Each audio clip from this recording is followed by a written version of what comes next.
Bonjour Aline Gamrasny, vous êtes opticienne formatrice. Pourquoi s'intéresser aujourd'hui au marché de l'enfant? Parce que l'enfant nous rapproche du monde médical et transforme notre métier d'opticien traditionnaliste en opticien spécialisé. Quelles sont les qualités que doit développer un opticien qui se spécialise enfant? La patience, les connaissances exactes des différents défauts visuels des enfants, beaucoup de psychologie. Lors de l'accueil des parents, il y a un travail, je dirais, préalable au choix de la monture qui est extrêmement important. Et je pense une passion pour les enfants et pour les lunettes particulièrement techniques, spécialisées. Quelles sont les actions qu'il faut mener auprès des ophtalmologistes?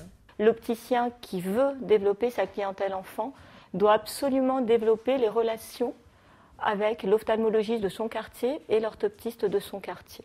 Par quels moyens, par exemple? Déjà se faire connaître, aller se présenter.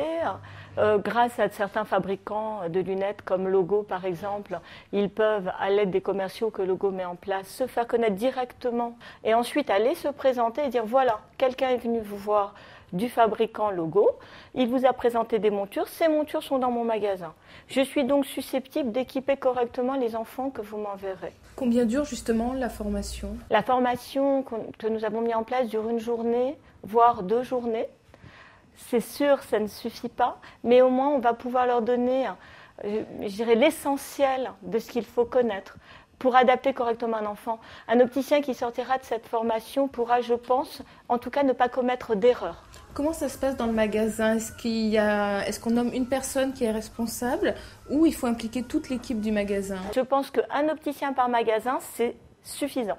Vous pouvez mettre en place des rendez-vous avec les parents et si cet opticien n'est pas forcément là tous les jours, le travail pourra se faire quand même. Et les parents comprennent très bien. Vous avez parlé du label Petite Enfance et des corners enfants développés par Logo.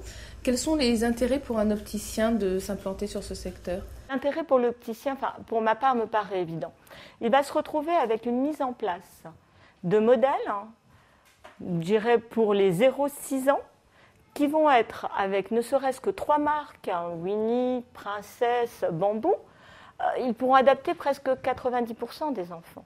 Maintenant, je pense que ce n'est pas suffisant. Ce que je veux dire, c'est que Logo ne peut pas suffire à un véritable espace enfant, mais je ne crois pas que ce soit la volonté de Logo non plus d'être uniquement Logo lorsque vous allez avoir un espace enfant. Le problème des opticiens traditionnels, c'est qu'ils ne peuvent pas avoir un stock qui dort.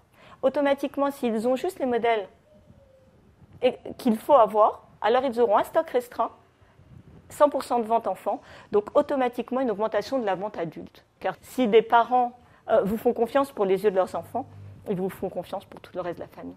Comment les opticiens labellisés peuvent-ils faire connaître ce label auprès des parents? Il faut d'abord passer par le corps médical, donc par l'ophtalmologiste qui va suivre l'enfant. Si l'ophtalmologiste dit aux parents, voilà, vous pouvez aller chez tel opticien, il saura équiper votre enfant, vont rentrer chez l'opticien, ils vont immédiatement se sentir rassurés.